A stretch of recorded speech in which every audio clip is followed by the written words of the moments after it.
আসসালামু আলাইকুম। সবাইকে শুভেচ্ছা জানাচ্ছি। মাসুম মাহবুব দেখছেন রূপেন্দাজ ইউটিউব চ্যানেল এবং মাসুম মাহবুব ফেসবুক পেজ। প্রিয় দর্শক, সকালের লাইভ সেশনে বেশ কিছু গুরুত্বপূর্ণ খবর আছে। আপনারা যারা আমেরিকা, ইরানের খবরের জন্য ওয়েট করছেন, আমি বলতে পারি যে আজকে বেশ কিছু আ কি বলবো? বিগ ব্রেকিং খবর আপনাদের দিতে পারবো। ১ম যে খবরটি সেটি হলো ইরান এমন এক প্রস্তাবনা তৈরি করেছে যেটাকে আইনের রূপ দিতে যাচ্ছে। সেটা হলে পুরো আরব এবং আরবের মিত্ররা কেঁপে উঠবে। তাদের খবর হয়ে ছাড়বে খবর করে ছাড়বে ইরান। ২ নম্বর গুরুত্বপূর্ণ খবর, এবার মার্কিন যুক্তরাষ্ট্রকে বড় রকম ধাক্কা দিতে চীন, রাশিয়া এক কঠিন সিদ্ধান্ত নিল, যে সিদ্ধান্ত বাস্তবায়ন হলে আমেরিকা পরাশক্তি থেকে ধপাস করে পড়ে যাবে। ৩ নম্বর গুরুত্বপূর্ণ খবর বা ব্রেকিং খবর, অ্যাডমিরাল ব্র্যাড কুপার তিনি এখন আরব রাষ্ট্রে সফর করছেন। যেকোনো সময় ইরান আমেরিকার লড়াই শুরু হতে পারে। দর্শক, এছাড়া আরো অনেকগুলো খবর আছে। সবগুলোকে মিলিয়ে আজকে সকালের লাইভ সেশন। যদি আপনার শুনতে এবং দেখতে কোনো প্রবলেম না থাকে, আমরা শুরু করতে পারি। ১ম যে খবরটি দিয়ে শুরু করতে চাই, মার্কিন প্রেসিডেন্ট ডোনাল্ড ট্রাম্প তিনি প্রতিদিনই যে বক্তব্যগুলো দেন, আমরা ট্রুথ সোশ্যালে বা টেলিভিশনগুলোর সামনে তার যে বক্তব্য শুনি, আমরা কিন্তু প্রতিদিনই খেয়াল করি তিনি সকালে যেটা বলেন, দুপুরে তার বক্তব্যটা পরিবর্তন হয়ে যায়। দুপুরে যেটা বলেন সেটা বিকেলে পরিবর্তন হয়। বিকেলে যেটা বলেন সন্ধ্যায় পরিবর্তন হয়। সন্ধ্যায় যেটা বলেন রাতে পরিবর্তন হয়। রাতে যেটা বলেন মধ্যরাতে পুরোটা উল্টে যায়। অর্থাৎ কখনো তিনি বলছেন যে ইরান এমন এক জাতি, তাদেরকে আঘাত করে ভেঙে ফেলা খুব কঠিন। বাট তাদেরকে আমরা দুর্বল করার চেষ্টা করছি। কখনো বলছেন ইরান ৪৭ বছর ধরে এই অঞ্চলে এক ভয়ঙ্কর অভিশাপ, এটাকে শেষ করতে হবে। কখনো বলছেন ইরানের সাথে আমাদের আলোচনা চলছে, শিগগিরই সমাধান হয়ে যাবে। আবার কখনো বলছেন ইরানের উপর আমরা ভয়াবহ আক্রমণ করতে যাচ্ছি। আক্রমণ ছাড়া ইরানকে শেষ করার পথ খোলা নেই। এক মানে একটা শক্তিশালী দেশের বা গ্রহণযোগ্য রাষ্ট্রের একজন প্রেসিডেন্ট তিনি কত রকম বক্তব্য দিলেন আপনারা বুঝতে পারছেন? একই মানুষ কত রকম কথা বলছে। তার বক্তব্যে কখনো মনে হয় যুদ্ধ বোধহয় বন্ধ হয়ে যাচ্ছে, আর হবে না। আবার তার বক্তব্যে বা প্রস্তুতিতে মনে হয় যুদ্ধ এইমাত্র শুরু হয়ে যাচ্ছে, এখনই শুরু হবে। এই লাইভের মধ্যেই হয়তো ধুমধাম করে মিসাইল অ্যাটাক শুরু হয়ে যাবে। আবার কখনো মনে হচ্ছে যে তিনি ইরানের সাথে আলোচনা করে একটা শান্তিপূর্ণ পরিবেশে সব সমাধান করতে যাচ্ছে। তো আমরা রিপোর্টাররা যারা সংবাদ দেই আপনাদের, আমরা না বেকুব হয়ে যাই যে আসলে এই লোক বলে কি আর আমরা কি বলবো? এখন তার বক্তব্য তো আমাদের বলতে হয়। তো বলতে গেলে আমাদেরকেই নিয়ে টান বাজে আসলে সত্য কোনটা মিথ্যা কোনটা। মাসুম ভাই কি ঠিক বলছেন না ব্যাঠিক বলছেন? মাসুম ভাই যেটা বলছে সঠিক বলছেন। কিন্তু ওই ব্যক্তি যেটা বলছে সেটা সঠিক বলছে না। যেটা শুনে হয়তো আপনাদের কাছে মনে হয় যে আমরা ব্যাঠিক বলতেছি কিনা আবার। তো ইরান ১ম এ ইরানকে আমেরিকা কিছু প্রস্তাব পাঠায় যুদ্ধবিরতি এবং এটার সমাধানে। ইরান সেই প্রস্তাবগুলোতে নারাজি দেয়। অর্থাৎ ইরান রাজি হয় না। এরপর ইরান কিছু প্রস্তাব পাঠায় আমেরিকার কাছে। আমেরিকা সেগুলোকে রিজেক্ট করে দেয়। এরপর আমেরিকা আবার কিছু প্রস্তাব পাঠায়। ইরান রিজেক্ট করে দেয়। আবার ইরান কিছু প্রস্তাব পাঠায়। আমেরিকা রিজেক্ট করে দেয়। এখন আমেরিকা নতুন করে কিছু প্রস্তাবনা আবার ইরানকে পাঠাবে, এমন একটি তথ্য হোয়াইট হাউস থেকে এসছে।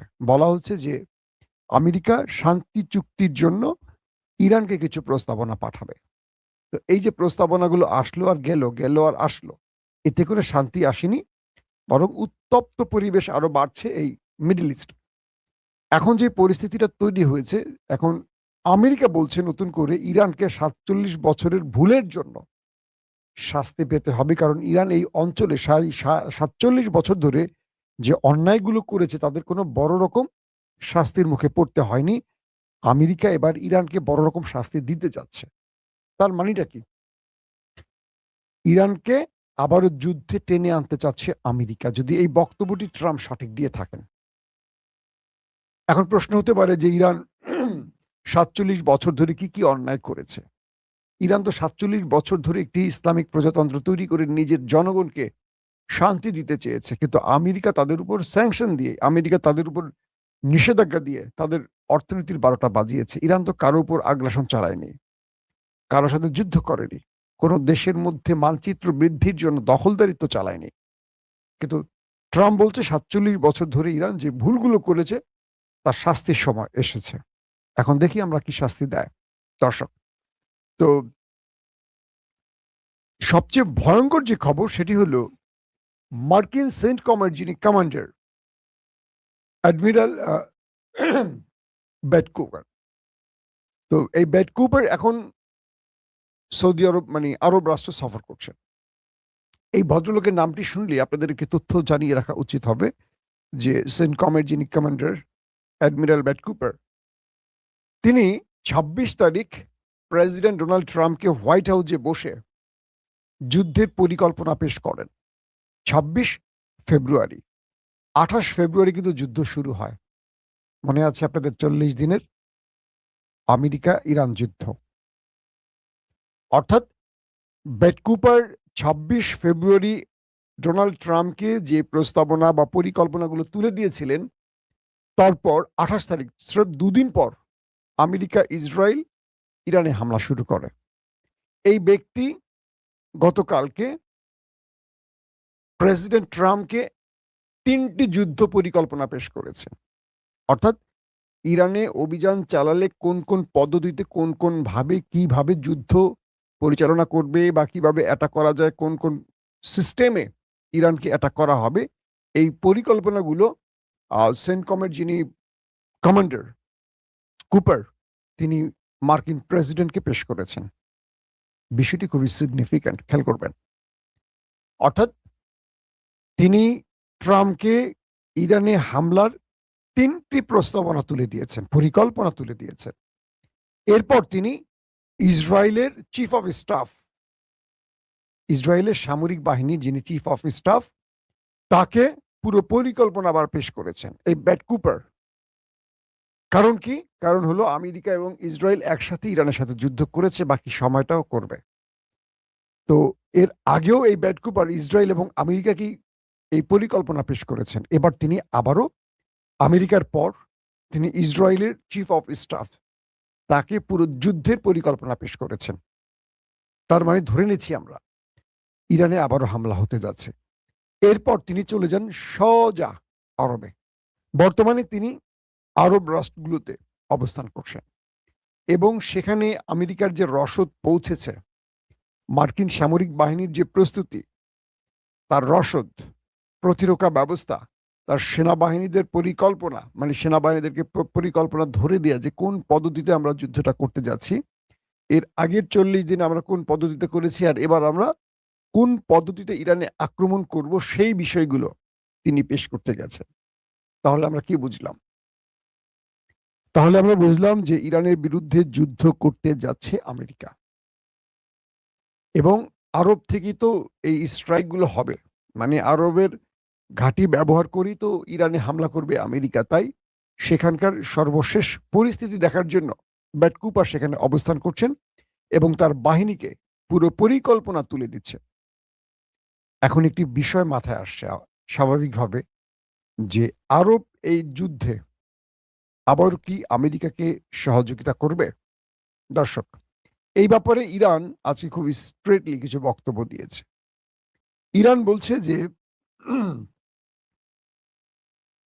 যদি মানে হরমুজ প্রণালীর বিষয়ে ইরান কিছু প্রস্তাবনা তৈরি করেছে এবং সেটা আইনের রূপ দিতে যাচ্ছে ইরান। খেয়াল করবেন, এটা খুব ইম্পর্টেন্ট খবর। অর্থাৎ ইরান হরমুজ প্রণালী কেন্দ্রিক তাদের একটি বিল বা খসড়া তৈরি করেছে যেটা আইনে রূপ দিতে যাচ্ছে এবং এটা চিরকাল বাস্তবায়িত হবে। তার প্রধানটি হলো যে যারা আমেরিকার মিত্র, এবং আমি সহজ করে বলি, হরমুজ প্রণালী দিয়ে ইসরায়েল কখনো তাদের কোনো জাহাজ ঢুকতে এবং বেরোতে পারবে না লাইফ টাইম। অর্থাৎ পৃথিবী এসপার হোক আর ওসপার হোক, ধ্বংস হোক আর কেয়ামত আসুক, হরমুজ প্রণালীতে সারা জীবনের জন্য নিষিদ্ধ ইসরায়েল। নাম্বার 1। নাম্বার 2, যেসব দেশ আমেরিকাকে ইরানে হামলায় ঘাঁটি ব্যবহার করতে দিয়েছে, মানে আরব রাষ্ট্র, সেই সব দেশ হরমুজ প্রণালী দিয়ে নিষিদ্ধ। বাট তারা যদি হরমুজ প্রণালী দিয়ে তাদের কোনো তেল বা গ্যাস রপ্তানি করতে চায়, তাহলে ইরানের যে 200-300 বিলিয়ন মার্কিন ডলার ক্ষতি হয়েছে এই যুদ্ধে, এই পুরোটা ক্ষতিপূরণ দিয়ে তাদের এখান থেকে জাহাজ পাঠাতে হবে। খুব দুর্দান্ত পয়েন্ট এটা। ইসরায়েলকে হরমুজ প্রণালীতে আজীবনের জন্য লাইফ টাইম নিষিদ্ধ করে দিয়েছে ইরান। কোনোভাবেই টাকা দিয়ে পয়সা দিয়ে কোনোভাবেই ইসরায়েল এখান থেকে যেতে পারবে না।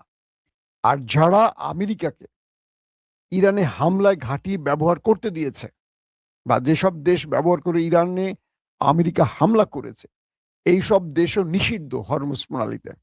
তারা তাদের তেল এবং গ্যাস কোথাও বিক্রি করতে পারবে না হরমুজ প্রণালী দিয়ে। বাট একটা বাট রাখছে, যেহেতু মুসলিম রাষ্ট্র তারা, যদি তারা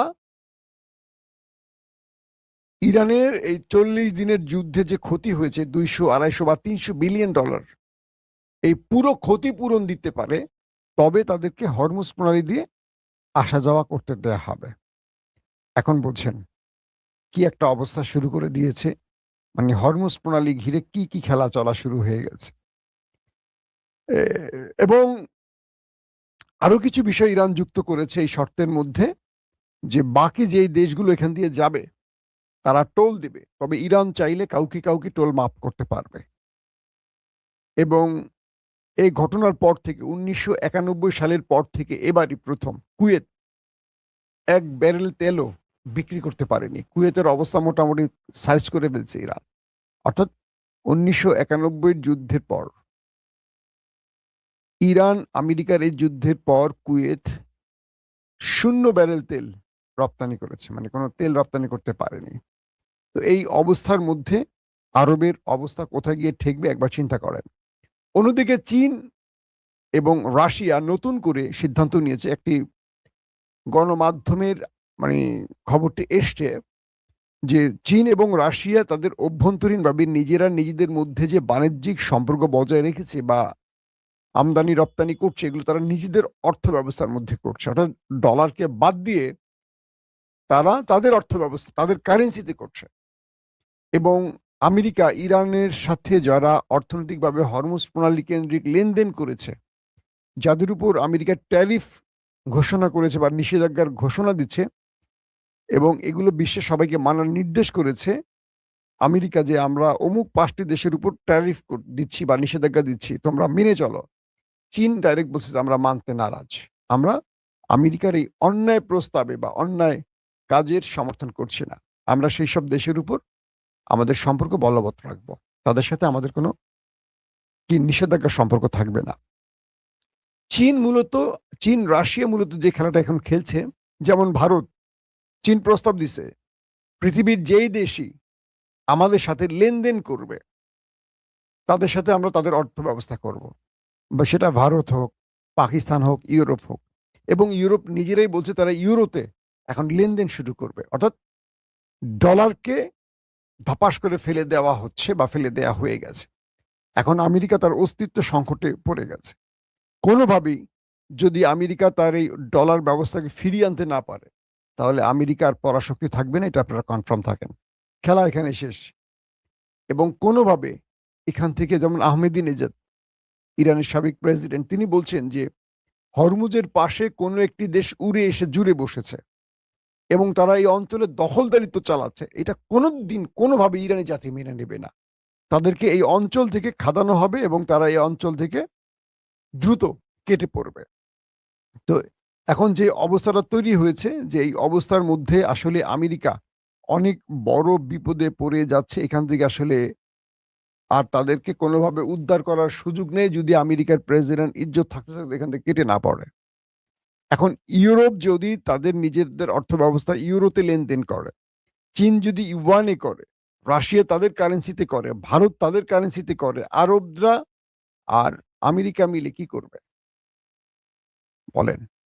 আমেরিকা তো তার ডলার ব্যবস্থা দিয়ে টিকে আছে। এখন আমেরিকার জন্য সবচেয়ে বড় বিপদ সংকেত হলো এটি। ইরান আমেরিকাকে শুধু যুদ্ধে নয়, পরাশক্তির চেয়ার থেকে ছিটকে ফেলার জন্য যত রকম কৌশল আছে সবগুলো কৌশল গ্রহণ করেছে। এই অবস্থায় হরমুজ প্রণালী আমেরিকার জন্য গলার কাটা হয়ে যাচ্ছে। এটা পারবে না কোনোভাবে, এটা ইরানের দখলে যাচ্ছে এবং ইরান এখান থেকেই তার সকল স্বার্থ আদায় করে নেবে। প্রত্যেকে ভালো থাকবেন। আল্লাহ হাফেজ। ওপেন দাইস মানে সত্যকে সত্য বলা, মিথ্যেকে মিথ্যে বলা। আমরা শোনা কথা নয়, চোখে যা দেখে তাই বলি।